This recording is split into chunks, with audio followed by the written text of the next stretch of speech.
ದೊಡ್ಡ ಉದ್ಯಮಿ. ಇಂತಹ ಉದ್ಯಮಿ ನಿನ್ನೆ ಮಧ್ಯಾಹ್ನ 3:15 ಸುಮಾರಿಗೆ ತಮ್ಮ ಕಾನ್ಫಿಡೆಂಟ್ ಗ್ರೂಪ್ ಕಚೇರಿಯಲ್ಲಿ, ಮುಖ್ಯ ಕಚೇರಿಯಲ್ಲಿಯೇ ನಿನ್ನೆ ತಡರಾತ್ರಿ ರಾಯ್ ಅವರ ಕುಟುಂಬ ಬೆಂಗಳೂರಿಗೆ ಆಗಮಿಸಿದೆ. ಪತ್ನಿ ಹಾಗೂ 2 ಮಕ್ಕಳು ನೇರವಾಗಿ ಹೋಗಿದ್ದು ಬೌರಿಂಗ್ ಆಸ್ಪತ್ರೆಗೆ. ದೃಶ್ಯದಲ್ಲಿ ನೋಡ್ತಾ ಇದ್ದೀರಿ, ಬೌರಿಂಗ್ ಆಸ್ಪತ್ರೆಗೆ ಹೋಗಿ CJ ರಾಯ್ ಅವರ ಪಾರ್ಥಿವವನ್ನು ನೋಡಿ ಕಣ್ಣೀರಾಗಿದ್ದಾರೆ. ದುಬೈನಿಂದ ಬೆಂಗಳೂರಿಗೆ ಬಂದಂತಹ ಪತ್ನಿ ಹಾಗೂ ಮಕ್ಕಳು. ಇನ್ನು ಇವತ್ತು ಬೆಳಿಗ್ಗೆ 10 ಗಂಟೆಯ ನಂತರ ಮರಣೋತ್ತರ ಪರೀಕ್ಷೆ ನಡೆಯುತ್ತೆ. ಮರಣೋತ್ತರ ಪರೀಕ್ಷೆಗೆ ಕುಟುಂಬಸ್ಥರಿಂದ ಸಹಿ ಪಡೆದಿದ್ದಾರೆ ಪೊಲೀಸರು. CJ ರಾಯ್ ಅವರ ಪತ್ನಿ ಲಿನಿ ರಾಯ್, ಪುತ್ರ ರೋಹಿತ್ ರಾಯ್ ಹಾಗೂ ಪುತ್ರಿ ರಿಯಾ ರಾಯ್ ತಡರಾತ್ರಿನೇ ಪಾರ್ಥಿವ ಶರೀರದ ದರ್ಶನವನ್ನ ಪಡೆದಿದ್ದಾರೆ. ಉದ್ಯಮಿ CJ ರಾಯ್ ಆತ್ಮಹತ್ಯೆ ನನಗೆ ನಂಬಲು ಆಗ್ತಾ ಇಲ್ಲ. ರಾಯ್ ಎಲ್ಲರಿಗೂ ಕೂಡ ಧೈರ್ಯ ತುಂಬುವ ಸ್ಥಾನದಲ್ಲಿದ್ದವರು. ರಾಯ್ ಆತ್ಮಹತ್ಯೆಗೆ ಮೊಹಮ್ಮದ್ ನಲ್ಪಾಡ್ ಬೇಸರ ವ್ಯಕ್ತಪಡಿಸಿದ್ದಂತಹ ಪರಿ ಇದು. ರಾಯ್ ನನಗೆ ತಂದೆಯ ಸ್ಥಾನದಲ್ಲಿ ಧೈರ್ಯ ತುಂಬಿದರು. CJ ರಾಯ್ ಅವರ ಅಗಲಿಕೆಗೆ ನಾನು ತುಂಬಾ ದುಃಖಿತನಾಗಿದ್ದೇನೆ, ಅದನ್ನು ಸಹಿಸೋದಕ್ಕಾಗ್ತಾ ಇಲ್ಲ. ಮೊಹಮ್ಮದ್ ನಲ್ಪಾಡ್ ಅವರು ಮಾತನಾಡಿದಂಥದ್ದಿದು. ಆಸ್ಪತ್ರೆಗೆ ಭೇಟಿ ಕೊಟ್ಟು CJ ರಾಯ್ ಅವರ ಪಾರ್ಥಿವವನ್ನು ನೋಡಿದ ನಂತರ ಮಾಧ್ಯಮದವರ ಜೊತೆ ಮಾತನಾಡಿದ್ರು. ಏನು ಹೇಳಿದ್ರು ಕೇಳಿ. ಒಂದು ವಿಚಾರಕ್ಕೆ ಹೋಗ್ತಾರೆ ಇಲ್ಲ ನಡ್ಕೊಳ್ತಾರೆ ಅನ್ನೋದು ನನಗೆ ಯಾವುದೇ ಕಾರಣಕ್ಕೂ ನಂಬಕ್ ಆಗ್ತಾ ಇಲ್ಲ. ಮಾತುಗಳು ಕಮ್ಮಿ ಹೇಳೋಷ್ಟು ಒಳ್ಳೇದು, ಬಟ್ ಆ ವ್ಯಕ್ತಿ ಹಿಂಗೆ ಜೀವ ಕೊಡುವಂಥ ಒಂದು ಜೀವ ಅಲ್ಲ ಅದು. ಯಾವಾಗಲೂ ನಗ್ನಗ್ತಾ ಪ್ರೀತಿಯಿಂದ ವಿಶ್ವಾಸದಿಂದ ಎಲ್ಲರನ್ನೂ ಜೊತೆ ಕರ್ಕೊಂಡು ಹೋಗುವಂಥ ಒಂದು ವ್ಯಕ್ತಿತ್ವ ಹೊಂದಿರುವಂಥವ್ರು ಡಾಕ್ಟರ್ ರಾಯ್ ಅವರು. ಡೈಲಿ ನಮ್ಮ ಹತ್ರ ಮಾತಾಡ್ತಾ ಇರೋದು, ನಮ್ಮ ಹತ್ರ ಒಂಥರ ನನಗೇನೋ ಒಂದು ಸಂಕಟ ಬಂದಾಗ ನಾನು ಮಾತಾಡುವಂಥ ವ್ಯಕ್ತಿ ಅಂದರೆ ಡಾಕ್ಟರ್ ರಾಯ್. ನಾನು ಎಲ್ಲಿ ಹೋಗೋದು, ಏನು ಮಾಡಬೇಕು, ಒಂದು ಮೂಡ್ ಆಫ್ ಆಯಿತು, ಬೇಜಾರಾಯಿತು, ನಮ್ಮ ಅಪ್ಪ ಹತ್ರ ಜಗಳ ಆಡ್ಕೊಂಡ್ರೆ ರಾಯ್ ಸರ್ ಏನು ಸರ್ ನಮ್ಮ ಅಪ್ಪ ಹಿಂಗೆ ಮಾಡ್ತಾರೆ ಅಂತ ಅವ್ರ ಹತ್ರ ನಾವು ಮಾತಾಡ್ಕೊಳ್ತಾ ಇದ್ವಿ. ನನಗೆ ಧೈರ್ಯ ಹೇಳ್ತಾ ಇದ್ದಿದ್ದ ವ್ಯಕ್ತಿ. ಆ ಮನುಷ್ಯ ಇವತ್ತು ಹಿಂಗೆ ಒಂದು ಇದು ಮಾಡ್ತಾನೆ ಅನ್ನೋದು ನಾನು ಯಾವುದೇ ಕಾರಣಕ್ಕೂ ನಂಬಕ್ಕಾಗ್ತಾ ಇಲ್ಲ, ಬಿಲೀವ್ ಮಾಡೋಕ್ಕಾಗ್ತಾ ಇಲ್ಲ. ಮಾತುಗಳು ಎಷ್ಟು ಕಮ್ಮಿ ಹೇಳಿದಷ್ಟು ನನಗೆ ಅರ್ಥ ಆಗ್ತಾ ಇಲ್ಲ ನಾನು ಏನು ಹೇಳಲಿ ಅಂತ. ನಾನು ಯಾವುದೇ ವಿಚಾರಕ್ಕೆ ಇಂಡಿವಿಜುವಲಿ ಹೋಗಕ್ಕೆ ಇಷ್ಟಪಡಲ್ಲ. ತನಿಖೆ ಅದು ಪಾಡಕ್ಕೆ ನಡೆಯುತ್ತೆ. ನನಗೆ ಕರ್ನಾಟಕ ಪೊಲೀಸ್ ಮೇಲೆ ನಂಬಿಕೆ ಇದೆ.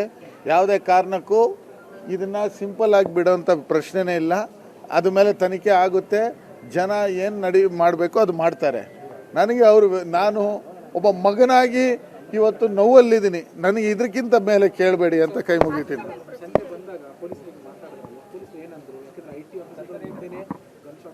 ಇಲ್ಲ ಮುಂದೆ ಅಂತಲ್ಲ, ಅವ್ರ ರೂಮಲ್ಲಿ ಹೋಗಿ ಅವ್ರು ಮಾಡ್ಕೊಂಡಿದ್ದಾರೆ ಅಂತ ಹೇಳಿದ್ದಾರೆ. ಅವರು ತಾಯಿ ಹತ್ರ ಮಾತಾಡ್ತೀನಿ ಅಂತ ಮೇಲೆ ಹೋಗಿ ರೂಮಲ್ಲಿ ಮಾಡ್ಕೊಂಡಿದ್ದಾರೆ. ಅದನ್ನು ವಿಚಾರಗಳು ನಾವು ಅದು ಇನ್ನೂ ನನಗೆ ಡೀಟೇಲ್ಸ್ ಆಗಿ ಬಂದಿಲ್ಲ. ಬಟ್ ಇದೇನೇ ಇದ್ರೂ ತನಿಖೆ ಆಗುತ್ತೆ, ಅದ್ರ ಮುಂದೆ ಇರುವಂಥ ಹಂತಕ್ಕೆ ಅದು ಹೋಗುತ್ತೆ. ಡಾಕ್ಟರ್ ರಾಯ್ ಅವರು ನಮ್ಮನ್ನು ಬಿಟ್ಟು ಅಗಲಿದ್ದಾರೆ, ಅದು ನನಗೆ ಸಹಿಸಕ್ಕೆ ಆಗ್ತಾ ಇಲ್ಲ. ಅವ್ರಿಗೆ ಇಬ್ಬರು, ಒಂದು ಗಂಡು ಒಂದು ಹೆಣ್ಣು ಮಗಳು. ಅವರು ದುಬೈಲಿದ್ದಾರೆ. ಮೇಡಮ್ ಅವ್ರ ವೈಫ್ ಕೂಡ ದುಬೈಲಿದ್ದಾರೆ. ಅವ್ರು ಬರ್ತಾ ಇದ್ದಾರೆ. ಅವ್ರ ಮಕ್ಕಳು ದುಬೈಲೇ ಇದ್ದಾರೆ. ಅವರೆಲ್ಲ ಫ್ಯಾಮಿಲಿ ಅಲ್ಲಿ ಇರ್ತಾಯಿದ್ರು, ಅವ್ರು ಇಲ್ಲಿ ಬಿಸ್ನೆಸ್ ಮಾಡ್ತಾಯಿದ್ರು. ಇವಾಗ FSL ಟೀಮ್ ಬಂದು ಅವ್ರ ಬಾಡಿನ ಇದು ಮಾಡಿ. ರಾಯ್ ಆತ್ಮಹತ್ಯೆ ಪ್ರಕರಣದಲ್ಲಿ ಟ್ವಿಸ್ಟ್ ಕೊಟ್ಟಿದ್ದಾರೆ ಚಕ್ರವರ್ತಿ ಚಂದ್ರಚೂಡ್. ನಾನು ಆತ್ಮಹತ್ಯೆಯನ್ನ ಪ್ರಚೋದಿಸಲ್ಲ, ಆದರೆ ತನಿಖೆ ಆಗಬೇಕು. ರಾಯ್ ಜೊತೆ ದೊಡ್ಡ ನಟಿ ಸಂಬಂಧದ ಬಗ್ಗೆ ಚಂದ್ರಚೂಡ್ ಸುಳಿವು ನೀಡಿದ್ದಾರೆ. ದೊಡ್ಡಬಳ್ಳಾಪುರದ ರೆಸಾರ್ಟ್ನಲ್ಲಿ ನಟಿಯ ಜೊತೆ ಹಗರಣ, ಆ ನಟಿ ವಿಡಿಯೋ ಮಾಡ್ಕೊಂಡಿದ್ಲು ಅಂತ ಚಂದ್ರಚೂಡ್ ಅವರು ಹೇಳಿದ್ದಾರೆ. CJ ರಾಯ್ಗೆ ದೇಶ ಬಿಟ್ಟು ಹೋಗುವ ಪರಿಸ್ಥಿತಿ ಏನಿತ್ತು? ಉದ್ಯಮಿ ರಾಯ್ಗೆ ದುಬೈನಲ್ಲಿ ಕನೆಕ್ಷನ್ಗಳೇನಿತ್ತು? CJ ರಾಯ್ 1000 ಕೋಟಿಯ ದುಡ್ಡಿನ ಬಗ್ಗೆ ಗಲಾಟೆ ನಡೆದಿತ್ತು. ರಾಯ್ ಒಳ್ಳೆತನ, ನಿಜವಾದ ಸತ್ಯ ಆಚೆ ಬರಲಿ ಅಂತ ಚಕ್ರವರ್ತಿ ಚಂದ್ರಚೂಡ್ ಒತ್ತಾಯ ಮಾಡಿದ್ದಾರೆ.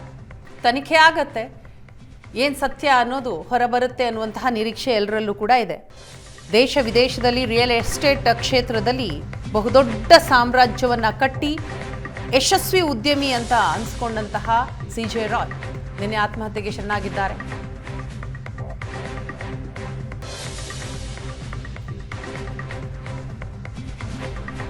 ಬೋರಿಂಗ್ ಆಸ್ಪತ್ರೆಯಲ್ಲಿ ಅವರ ಪಾರ್ಥಿವ ಇದೆ. ಇನ್ನು ಸಹೋದರ ಬಾಬು ಅವರು ಕೂಡ ಮಾತನಾಡಿದ್ದಾರೆ. IT ದಾಳಿಯಿಂದ ಬೇಸತ್ತು CJ ರಾಯ್ ಆತ್ಮಹತ್ಯೆಗೆ ಶರಣಾದ್ರು ಅನ್ನುವಂತಹ ಮಾತನ್ನಾಡ್ತಾರೆ. 1 second please. Please come sir. ನಾನು ಹೊರಗಡೆ ಬರ್ತೀನಿ. Please come. ಬರ್ತಾರೆ ಅಂತಿದೆ ಮರೆ. ಬ್ರದರ್ ಸ್ವಲ್ಪ ಸೈಡ್ ಬನ್ನಿ ಒಂದು ನಿಮಿಷ. ಸೈಡಿಗೆ ಕರೀರಿ. ಸೈಡಿಗೆ ಬನ್ನಿ ಸರ್. ಬೋರಿಂಗ್ ಆಸ್ಪತ್ರೆಗೆ CJ ರಾಯ್ ಸಹೋದರ ಬಾಬು ಜೋಸೆಫ್ ಭೇಟಿ ಕೊಟ್ಟಿದ್ದಾರೆ. 3 ದಿನದಿಂದ IT ಅಧಿಕಾರಿಗಳು ತನಿಖೆ ನಡೆಸ್ತಾ ಇದ್ದಾರೆ.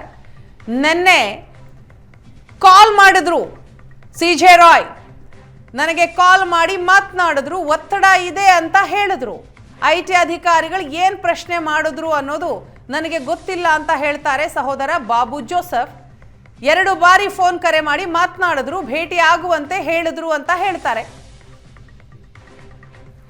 3 ದಿವಸದಿಂದ ಇನ್ಕಮ್ ಟ್ಯಾಕ್ಸ್ ರೇಟ್ ನಡೀತಾ ಇತ್ತು. ಅವ್ರು ಇನ್ವೆಸ್ಟಿಗೇಷನ್ ಮಾಡ್ತಾ ಇದ್ರು. 28ನೇ ತಾರೀಕು ಬಂದಿದ್ದಾರೆ. 28, 29, ನಿನ್ನೆ 30. ನಿನ್ನೆ ಬೆಳಗ್ಗೆ 10:40ಕ್ಕೆ ನನಗೆ ಫೋನ್ ಮಾಡಿದ್ರು ಪುಕೆಟಿಗೆ. ನನಗೆ ಪ್ರೆಷರ್ ಇದೆ ಇನ್ಕಮ್ ಟ್ಯಾಕ್ಸಿಂದ, ನೀನು ಯಾವಾಗ ವಾಪಸ್ ಬರ್ತೀಯ ಅಂದರು. ನಾನು ಇವತ್ತು ಸಂಜೆ 7 ಗಂಟೆಗೆ ಬರ್ತೀನಿ ಅಂತ ಹೇಳಿದೆ.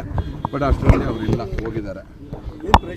ಏನು ಪ್ರೆಷರ್ ಅಂತ ಏನು ಹೇಳಲಿಲ್ಲ. ಬಾ ಮಾತಾಡೋಣ ಅಂತ ಹೇಳಿದರು. ಅದು ಏನು ಅಂತ ನನಗೂ ಗೊತ್ತಿಲ್ಲ.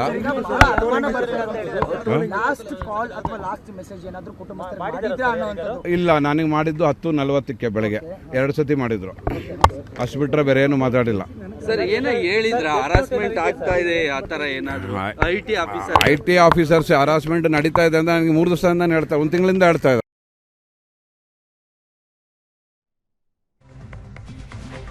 CJ ರಾಯ್ ಅವರ ಸಹೋದರ ಬಾಬು ಜೋಸೆಫ್ ಅವರ ಮಾತಿದು. ನಿನ್ನೆ 2 ಬಾರಿ ಬಾಬು ಅವ್ರಿಗೆ ಕಾಲ್ ಮಾಡಿದ್ರಂತೆ CJ ರಾಯ್. ಫೋನ್ ಮಾಡಿ ಯಾವಾಗ ಬರ್ತೀಯಾ, ನಿನ್ನ ಜೊತೆ ಮಾತನಾಡಬೇಕು, ನನಗೆ ಪ್ರೆಷರ್ ಇದೆ, ಒತ್ತಡ ಇದೆ ಅಂತ ಹೇಳಿದ್ರಂತೆ.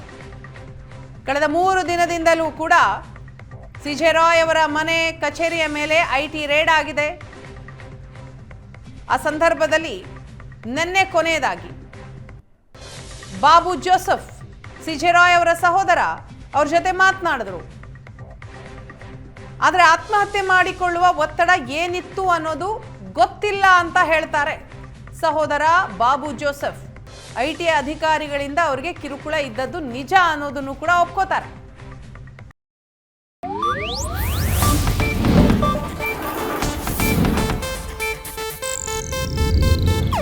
ಇದು ಏಷ್ಯಾನೆಟ್ ನ್ಯೂಸ್ ನೆಟ್ವರ್ಕ್ ಪ್ರಸ್ತುತಿ.